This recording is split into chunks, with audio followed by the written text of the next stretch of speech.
Welcome to the hottest movie review on the internet today, the A-List Review.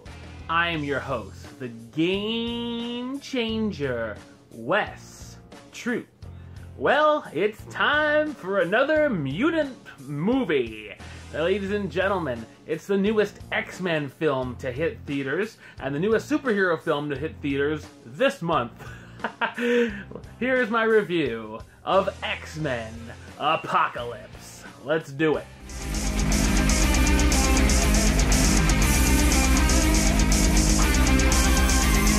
After thousands of years buried in a tomb, the world's first mutant, known as Apocalypse, rises and plans to cleanse the world with a mop.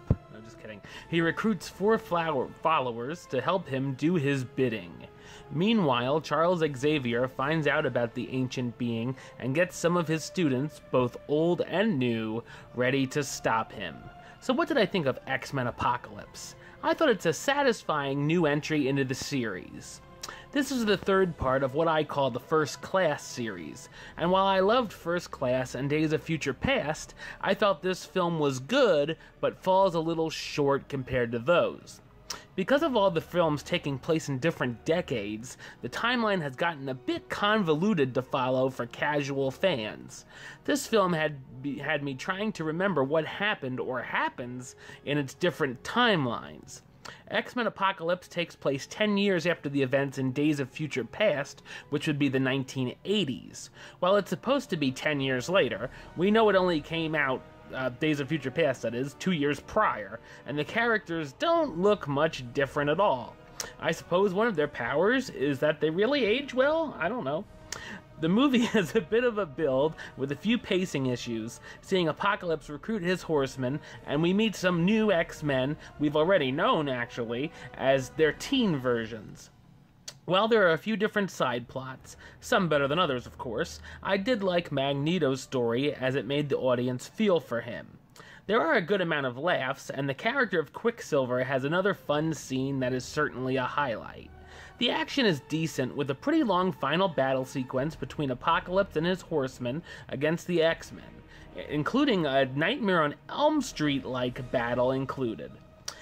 At first, I thought the villain was going to be a bit goofy, but he turns out to be fine enough as the film moves on. Ivan Ooze.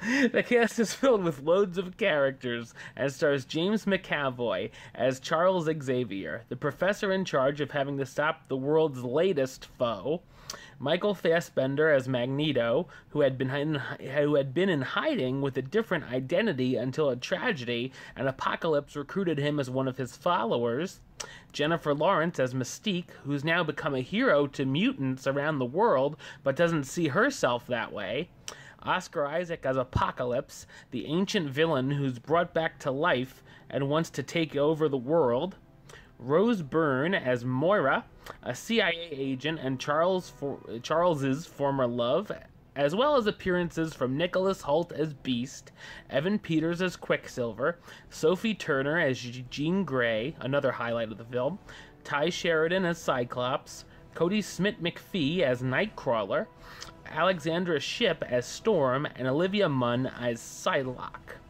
There's also a killer cameo to look out for, and there is an after-credits scene to stay for as well. While I enjoyed this film miles more than The Last Stand or X-Men Origins Wolverine, I didn't feel it was as good as the previous 2 films or the original X-Men or X-Men 2.